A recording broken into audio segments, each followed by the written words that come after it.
That teacup in your cabinet, the one with the pink roses your mother never let anyone drink from, is either worth $3 or $3,000. One pattern, in nearly every cabinet in America and Britain, has sold for a month of rent. Number 1 is something you probably own. Let us find out. Occupied Japan Teacups. A small, lightweight teacup with hand-painted flowers sitting at the back of a china cabinet, half hidden behind the heavier, more serious-looking pieces. The porcelain is thin. The painting is rough around the edges. The gold trim, if there ever was any, has worn down to a pale whisper. It feels like something you would find at a church rummage bin priced at $0.25. That instinct makes sense. It does not look valuable. It looks like it was made fast and sold cheap, and in most cases, that is exactly what it was. But turn it over. Between 1945 and 1952, every product exported from Japan to the United States was required by Allied occupation forces to carry a specific stamp, made in occupied Japan. That marking existed for 7 years. When the occupation ended in April of 1952, the stamp was discontinued overnight. Manufacturers like Yukago, Merit, and Noritake produced teacups during that narrow window, and the ones that survived are now dated precisely because of that mark. A political label became a collector's timestamp, and nobody saw it coming. Most occupied Japan teacups sell for $5 to $15, and I will not inflate that. But a matched set in the original box, especially one with lithophany portraits, translucent images molded into the bottom of the cup, visible only when you hold it up to a lamp, has sold between $400 and $800. That is a week of groceries for most families, sitting in a cup that weighs almost nothing. Your test tonight: turn the cup over. If the bottom reads the words, "Made in Occupied Japan," not made in Japan, but the full phrase with the word occupied, you have the collectible mark. That single word is the entire difference between $5 and $500.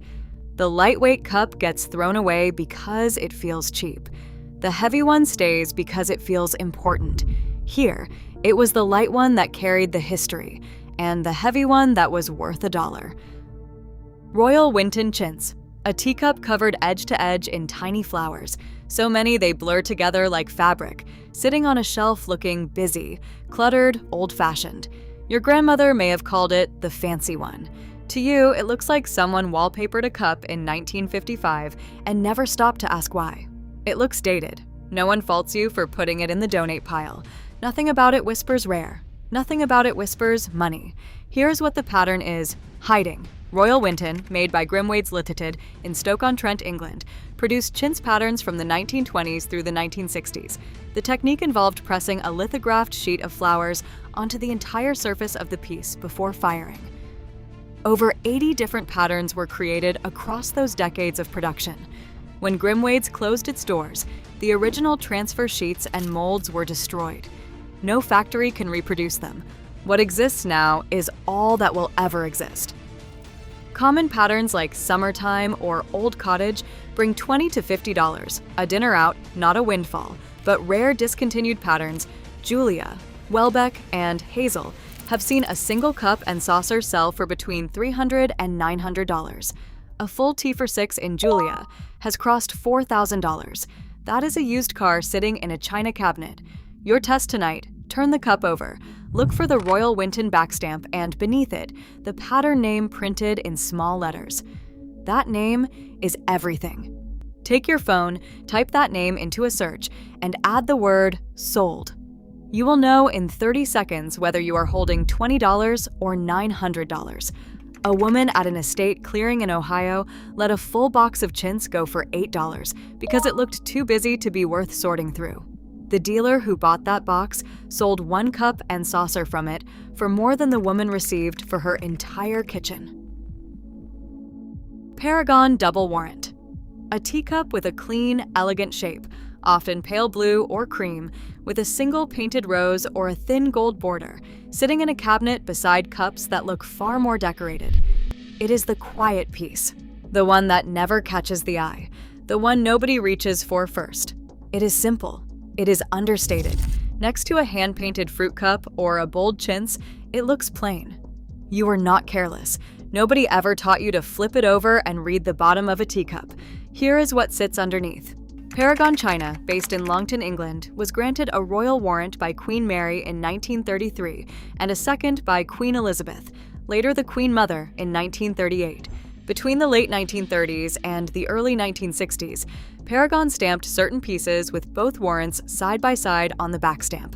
That is the double warrant.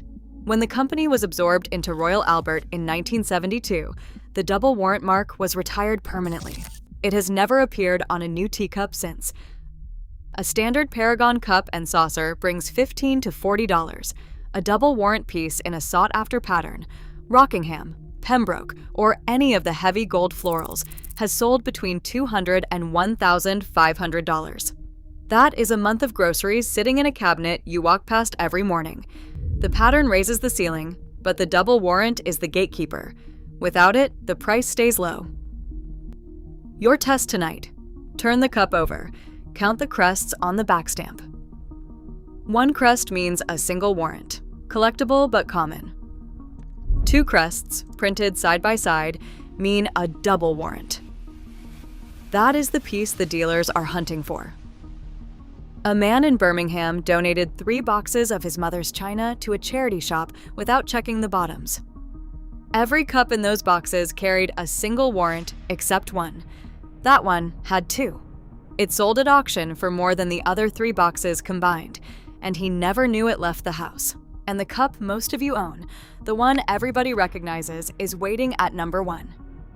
Aynsley Orchard Gold, a teacup with painted fruit on the inside, peaches, grapes, plums in deep jewel tones, a little too perfect to be real, sitting in a display cabinet with a matching saucer underneath, probably untouched for decades. The gold rim has gone dull from years of sitting still. The painted fruit has not faded a single shade. It looks decorative, the kind of piece bought for display and never meant to hold tea. Most people treat it that way. Behind glass, admired, never questioned. No one faults you for assuming a painted cup is just a painted cup. Here is where the money hides. Aynsley China, founded in Winton, England in 1775, produced the Orchard Gold range through most of the 20th century. Each piece featured fruit painted entirely by hand, not printed, not transferred, but applied brushstroke by an individual artist in the factory. And here is the detail that changes the price. The artist signed the work. Names like D. Jones, N. Brunt, and J. A. Bailey appear in tiny script near the base of the fruit design, and those names carry different values depending on who held the brush. An unsigned Aynsley Orchard Gold cup and saucer sells for $20 to $60. That is fair, and that is most of them. But a signed piece, especially by D. Jones, whose fruit painting is considered the finest in the factory's history, has sold between $150 and $800. A full signed tea set has crossed $3,500. That is several car payments sitting on a shelf gathering dust. Your test tonight. Pick up the cup and look at the painted fruit. Somewhere near the bottom of the design, in script so small you may need a magnifying glass, there may be a name. If there is a name, write it down. That name is the price. The unsigned cup and the signed cup sit side by side on the same shelf. They look identical from 2 feet away. One is worth a nice lunch. The other is worth a nice vacation. The only difference is 3 initials nobody thought to look for. Before we get to the top 4, there is something most people never stop to see. Every teacup on this list looks the same as the one next to it on the shelf. The shape is similar. The flowers are similar. The gold trim catches the light in the same way. But the value is not even close, and it never was. It was never about how a cup looks from across the room. It was about a small set of signals, the mark on the bottom, the name hidden in the paint, whether the saucer is still with it, whether the chip is on the rim or tucked underneath the foot ring. I put together a guide called the Teacup Flip Guide. It walks through the marks, the dating clues, the condition checks, everything I look at when I pick up a cup at an estate table. It is linked below if you want it. Now, back to the countdown. From this point up, every teacup I name is one somebody has learned to fake. The ground shifts here. Condition, completeness, and knowing the difference between a genuine mark and a printed imitation. That is what separates the find from the expensive mistake. Shelley Dainty Shape, a thin, delicate teacup with fluted edges. The rim is not smooth and round, but scalloped into small peaks, like a flower just beginning to open. It is light in your hand, almost alarmingly so, and the handle is narrow, angular, the kind you pinch between two fingers rather than grip. It may be sitting in a guest room cabinet or wrapped in old newspaper inside a box that has moved with you through 3 addresses and never been opened. It looks fragile, like the cup most likely to break in the next move, the one you have considered leaving behind more than once. That instinct makes sense. Fragile things feel disposable, but here is what you nearly left behind. Shelley China, based in Longton, England, produced the dainty shape from 1896 through the factory's closure in 1966. That angular handle and those fluted edges belong to no other manufacturer. The shape is a fingerprint. Over 170 patterns were applied to the dainty form across 7 decades of production. When Shelley closed, the original molds were broken. There are no new ones. There will never be new ones. Common dainty patterns, blue rock, rosebud, and bridal rose, bring $40 to $80 per cup and saucer. That is still meaningful money for a single cup you are about to donate. But rare patterns, melody, archway of roses, and sunrise and tall trees, a single cup and saucer has sold between $500 and $2,500. That is a mortgage payment hiding in tissue paper. Reproductions exist. They carry a name that looks like Shelley, or an edge that mimics the flute. Here's how they come apart. Your test tonight. Turn the cup over. A genuine Shelley backstamp shows a shield shape with Shelley written in script and a registration number beside it. If the mark reads Shelley but there is no shield and no number, it is a reproduction. Next, look for the pattern number, a 4 or 5-digit code printed near the stamp. Write that number down. It tells you exactly which pattern you have and what it has sold for. People have wrapped Shelley cups in old newspaper, written old dishes on the box in marker, and carried that box straight to a donation center without ever flipping one over. The newspaper was worth nothing. A single cup inside it was worth a semester of books. Royal Worcester painted fruit. Here the mood changes. A teacup with fruit painted on it, apples, blackberries, pears, but the painting is hyper-realistic. The fruit looks wet. The leaves look as though they would bend if you touched them. The background is ivory or cream, not gold, and the cup has been sitting face out in a display cabinet for years because whoever placed it there knew it was the finest thing on the shelf. You kept it because it looked expensive. That instinct was correct. But you may have priced it in your head at $50 or $60 and never bothered to verify that number. No one faults you for that. Most people do not second-guess a figure they feel sure about. Here is what that cup may be worth. Royal Worcester, founded in 1751 in Worcester, England, sustained a tradition of artist-signed fruit painting that lasted deep into the 20th century.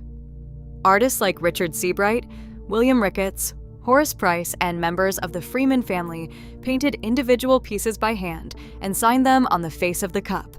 The company deliberately limited how many artists could work on fruit subjects at any given time, keeping output small and each painter's body of work finite. An unsigned Royal Worcester fruit cup sells for $30 to $60. A signed piece, especially by Ricketts or Seabright, has sold between $500 and $5,000. A matched set signed by a single artist has crossed $8,000. That is not a teacup.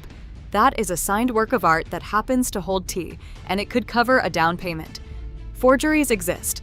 Printed signatures are designed to look like brushstrokes at a glance. Here is how they come apart. Your test tonight. Look at the signature on the front of the cup with a magnifying glass. A hand-signed name shows slight irregularity.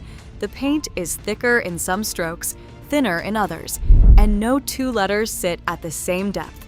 A printed signature is perfectly uniform, identical every time. If you own 2 cups signed by the same name and the signatures match down to the last curve, at least one is printed. Hold that test in your mind. The one I most want you to check is still coming. The signed cup and the unsigned cup sit in the same cabinet, same shape, same painted fruit, same colors. One is worth a dinner out, the other is worth a down payment on a house. The difference between them is a name the size of a grain of rice. Meissen crossed swords. A white teacup with a small blue design, a flower, maybe a pastoral scene sitting in a cabinet or packed in a box from a relative's estate. The porcelain is bright, dense white. There is little gold, little ornament. It looks restrained, the kind of cup that could be from any century or any country. It looks too plain to matter. That is what every dealer at every estate table hopes you believe. You are not wrong to set it aside.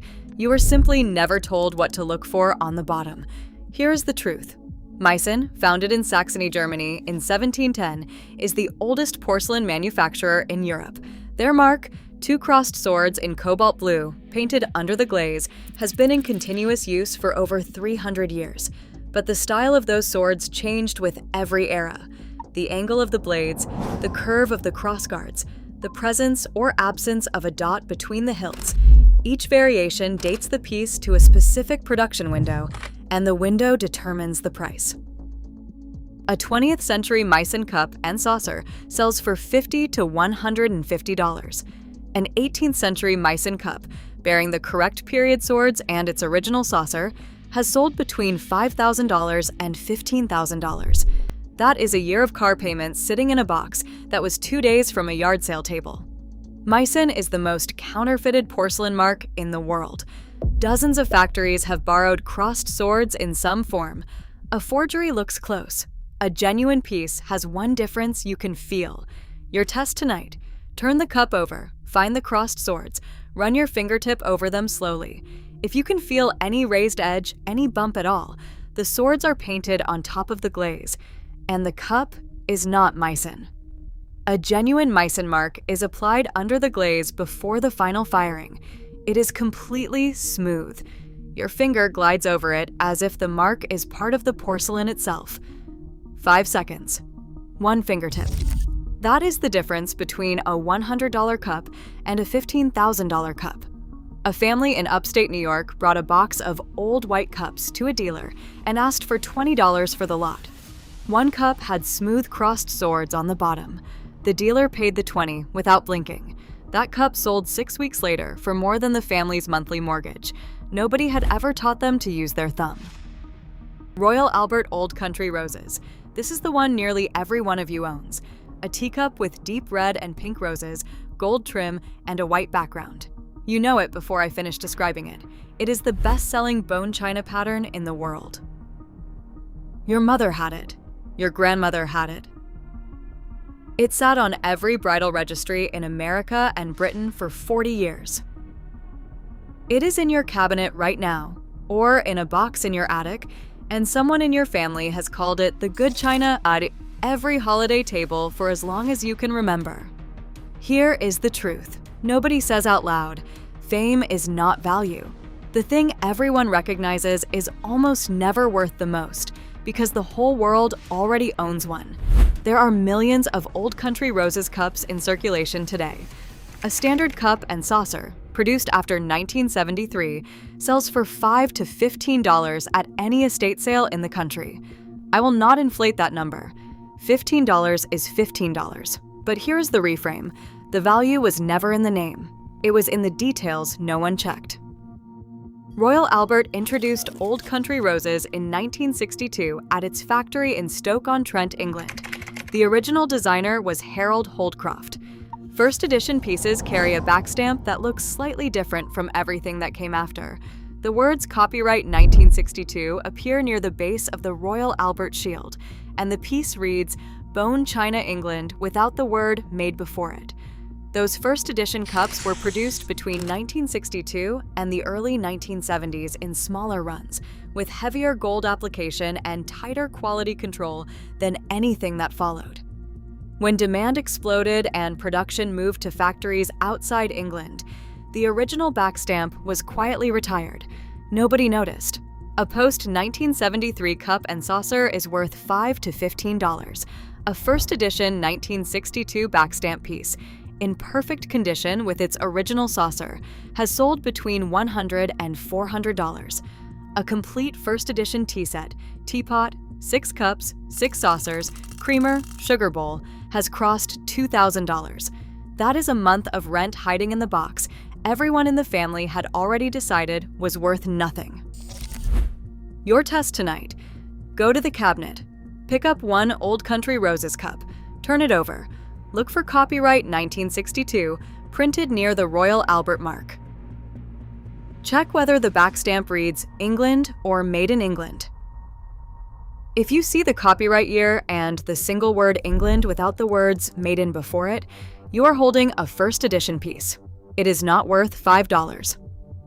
Every item on this list has taught you the same lesson. The value was never on the surface. It was on the bottom, in the glaze, in a signature, in a date stamp you did not know to look for. Do not sell your family's china for $5 a cup because you believe you already know what it is worth. You might know, but you might not. Turn it over, read the bottom. That is all it takes. Before you give away a single cup, flip it over and read the mark. Number 1 is in your cabinet right now. Go check. If this helped you, hit like. It is what helps this reach another person who is about to let a $1,000 cup go for a quarter at a garage sale. And if you have not subscribed yet, next week's video covers old jewelry boxes, the ones with the velvet lining and the little ballerina. You would be surprised what is hidden in the hinges. Hit subscribe so you do not miss it. Now leave me a comment. What is the oldest teacup in your house, and whose was it? I read every single one.